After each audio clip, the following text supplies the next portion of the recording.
Bismillahirrahmanirrahim. Assalamualaikum warahmatullahi wabarakatuh. Alhamdulillahirabbil alamin wa bihi nasta'in wala umurid dunya waddin. Sayyidina wa maulana Muhammadin wa ala alihi wa sahbihi ajmain, amma ba'du. Jumpa lagi dengan saya Bapak Supriyono dalam materi agama dan budi pekerti. Anak-anakku dimanapun kalian berada, tentunya sehat selalu, alhamdulillah. Dimanapun kalian berada, Pak Pri mengharapkan senantiasa menjaga kesehatan dan senantiasa menerapkan protokol kesehatan dengan senantiasa mencuci tangan, memakai masker, dan tetap menjaga jarak.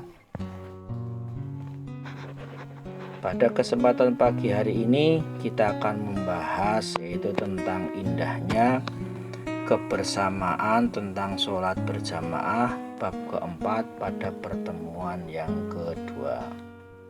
Tapi sebelum materi pembelajaran yang kita mulai, marilah kita berdoa bersama dengan membaca basmalah.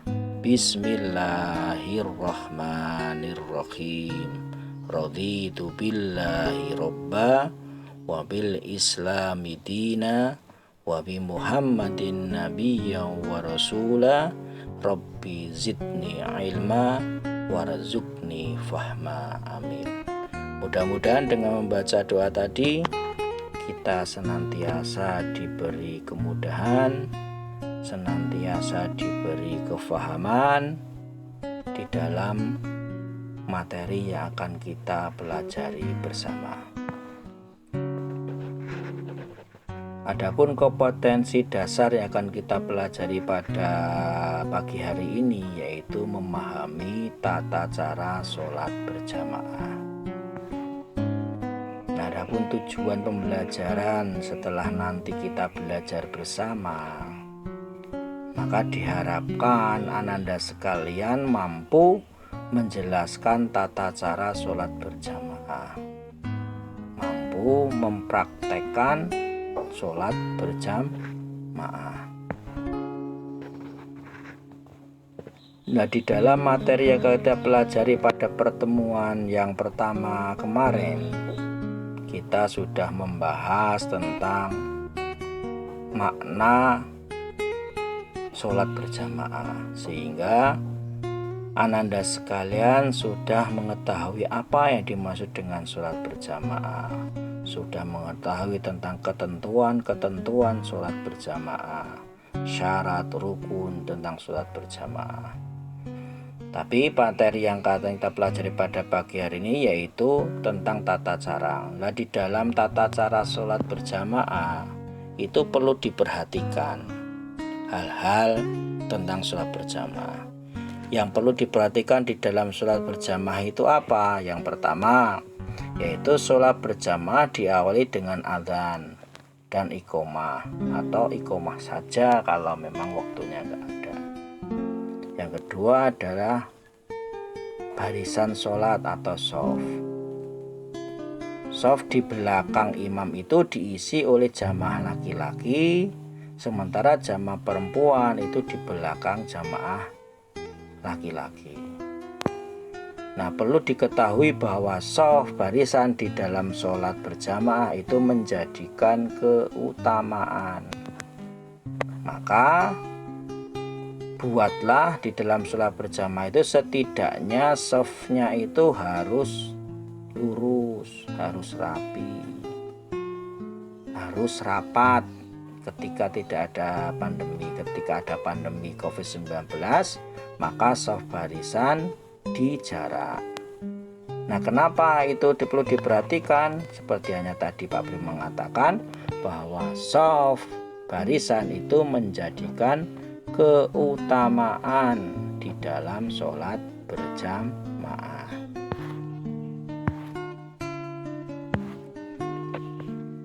Terus yang ketiga adalah bacaan dalam sholat berjamaah. Nah, adapun bacaan di dalam sholat berjamaah itu ada dua bacaan. di dalam melaksanakan sholat berjamaah itu ada dua, yaitu bacaan zahar atau zahran, yang kedua ada bacaan syir atau bacaan syiran. Nah, apa yang dimaksud dengan bacaan zahar, bacaan zahran adalah bacaan yang dinyaringkan, disuarakan, dikeraskan. Nah, sedangkan bacaan syir atau syiran adalah bacaan yang dipelankan, dilirihkan, tidak ada suara. Nah, itu bacaan di dalam sholat berjamaah. Terus yang keempat, setelah salam setidaknya imam dan makmum itu membaca dzikrullah dan membaca doa bersama-sama dengan makmum atau membaca sendiri. Maka dianjurkan ketika kita selesai sholat, maka dianjurkan untuk dzikrullah dan berdoa. Jangan langsung pergi, iktikaf sebentar. Apa tujuan iktikaf setelah sholat? Yaitu untuk dzikrullah, untuk mengingat Allah dan meminta doa kepada Allah Subhanahu wa Ta'ala. Karena doa yang disampaikan setelah sholat insya Allah menjadikan doa yang mustajab, doa yang dikabulkan oleh Allah Subhanahu wa Ta'ala. Maka seyogyanya ketika kita selesai sholat, iktikaf sebentar, duduk sebentar untuk dzikrullah dan berdoa. Nah, di dalam sholat berjamaah tentunya akan menjadikan sah apabila sholat berjamaah itu ada imam dan ada makmum. Nah, hal-hal apa yang perlu diperhatikan bagi imam di dalam sholat berjamaah? Maka bagi imam itu hal-hal yang perlu diperhatikan adalah: satu, menghadap kiblat dan berdiri di tempat paling depan, shaf depan. Yang kedua, memperhatikan shaf atau barisan makmumnya, kemudian menganjurkan agar jamaah meluruskan atau merapatkan shaf barisan. Tapi ketika ada pandemi COVID-19, maka merapatkan itu tidak menjadikan keharusan, maka pemerintah menganjurkan untuk merenggangkan atau menjaga jarak. Yang ketiga, berniat menjadi imam. Terus yang keempat, membaca takbiratul ihram, i'tidal, harus dibaca jahran atau dikeraskan atau diperdengarkan kepada makmum sebagai isyarat atau sebagai komando. Yang kelima, imam di dalam membaca surat Al-Fatihah, surat ayat Al-Quran, itu dibaca jahran, dikeraskan pada rakaat pertama dan rakaat kedua, yaitu pada sholat maghrib, sholat isya, dan sholat subuh. Nah, maka di dalam sholat isya, maghrib, dan subuh, surat Al-Fatihah dan surat Al-Qur'annya pada rakaat pertama dan kedua itu dibaca jahran, dikeraskan. Adapun selebihnya pada rakaat ketiga dan rakaat keempat itu dibaca syiran atau dibaca syir, dipelankan. Nah, sedangkan untuk sholat duhur dan sholat asar, seluruh bacaannya dibaca syir atau syiran atau dibaca pelan. Yang keenam, membaca takbir pada saat akan ruku, sujud, duduk di antara dua sujud, bangkit dari sujud, dan membaca sami Allahu liman hamidah pada saat i'tidal. Dan semuanya itu dibaca jahran, disuarakan. Nah, apa yang bisa kita lakukan bagi makmum? Ketika tadi kita membahas tentang imam, sekarang adalah bagi makmum. Hal-hal apa yang dilakukan bagi makmum, diperhatikan oleh makmum? Yang pertama, yaitu menghadap kiblat dan berdiri di belakang imam. Yang kedua, berdiri di belakang imam dengan shaf yang lurus. dan rapat jarak antara shaf dengan imam atau antara shaf yang satu dengan yang lainnya sekedar cukup untuk rukuk dan sujud dengan baik. Berniat menjadi makmum seraya membaca takbiratul ihram dengan suara jahran setelah imam membaca takbiratul ihram. Yang keempat, membaca doa iftitah dengan suara siran atau suara pelan. Mendengarkan bacaan surah Al-Fatihah yang dilakukan imam dan membaca amin dengan suara jahran atau suara yang dikeraskan pada rakaat 1 dan 2 pada sholat maghrib, isya, dan sholat subuh. Dan membaca Al-Fatihah secara pelansir pada saat imam membaca surat atau ayat Al-Quran. Jadi ketika imam membaca ayat Al-Quran, maka kita boleh membaca Al-Fatihah, tapi dibaca syiran, dibaca pelan. Yang kelima, mengikuti semua gerakan sholatnya imam dan tidak boleh mendahuluinya. Yang keenam, mengingatkan imam apabila terjadi kesalahan. Nah, ketika imam itu salah, maka seorang makmum wajib mengingatkan. Dengan cara apa? Yang pertama, jika kesalahan terjadi pada salah satu sholat, sujud, rukuk, dan lainnya, maka seorang laki-laki cara mengingatkan dengan membaca subhanallah. Nah, itu cara mengingatkan bagi laki-laki. Sedangkan bagi perempuan, cara mengingatnya yaitu dengan menepukkan tangan. Tepuk tangan atau menepukkan tangan satu kali, bukan tepuk tangan. Bagi perempuan.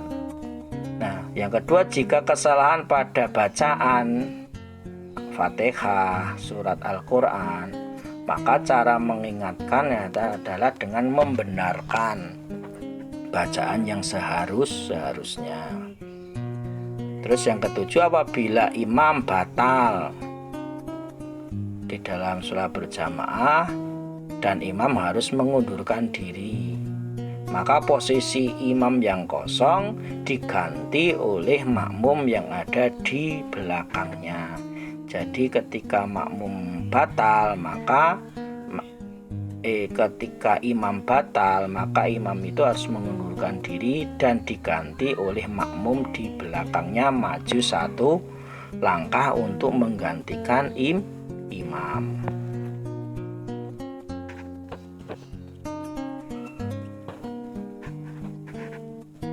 Nah, wujud kecintaan kita kepada sholat berjamaah, karena sholat berjamaah ini merupakan hal yang sangat dianjurkan oleh Allah maupun Rasul-Nya.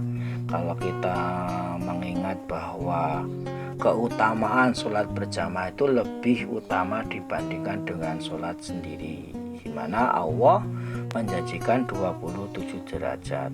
Maka perlu kita wujudkan kecintaan. Lah, bagaimana cara mewujudkan kecintaan kita, bukti kita cinta kepada sholat berjamaah adalah dengan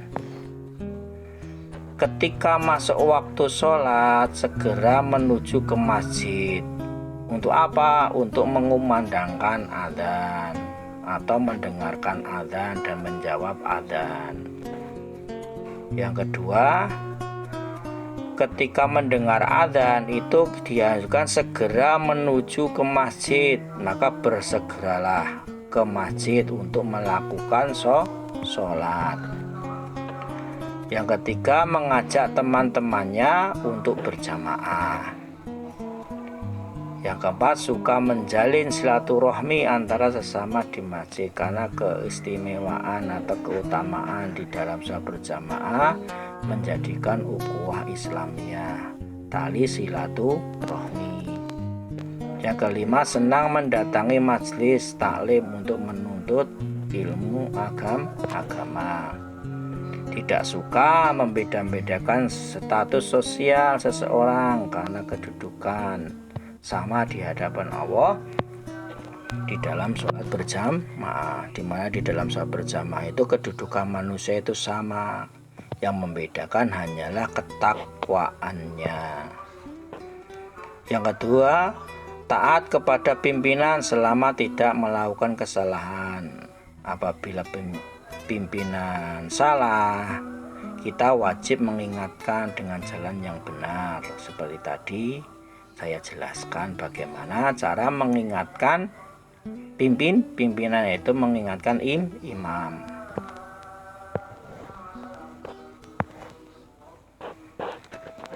Nah, demikian pelajaran yang bisa kita pelajari. Untuk lebih jelasnya, coba Anda sekalian perhatikan eksplorasi atau evaluasi untuk lebih memahami tentang sholat berjamaah.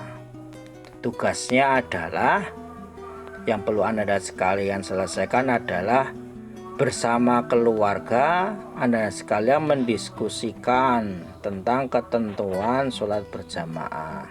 Nanti bersama keluarga diskusi tentang ketentuan sholat berjamaah.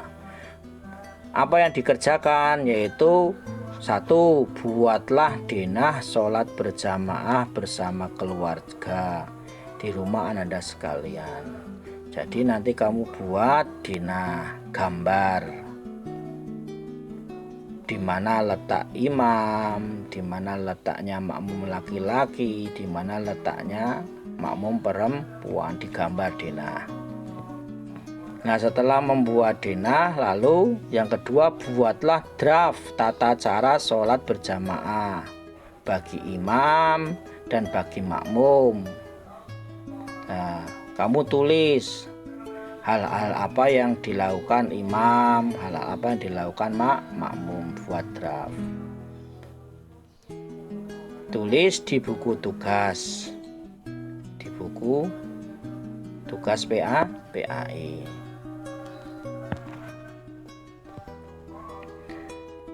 Nah, adapun untuk mempraktekkan sholat berjamaah, karena materi ini harus ada penilaian praktek untuk penilaian keterampilan, maka untuk praktek dalam kegiatan mempraktekkan sholat berjamaah, kalian Ananda sekalian membuat jurnal kegiatan sholat berjamaah di rumah dalam waktu 1 minggu. Diisi sesuai dengan sholat yang kalian lakukan dan mintakan tanda tangan ortu, orang tua maupun imam. Jadi tugas prakteknya adalah praktek melaksanakan sholat berjamaah dalam waktu 1 minggu dan mengisi jurnal kegiatan sholat berjamaah. Adapun jurnalnya seperti ini. Nanti jurnal itu bisa diketik, bisa ditulis di kertas folio maupun di HVS. Buat 1 minggu. Nama, kelas, nomor absen, hari, tanggal, sholat apa, waktunya kapan, tempat sholat di mana, terus ditandatangani imam atau ortu. Nah, itu dikumpulkan dulu. Nanti sewaktu-waktu jurnal itu akan saya minta untuk dikumpulkan.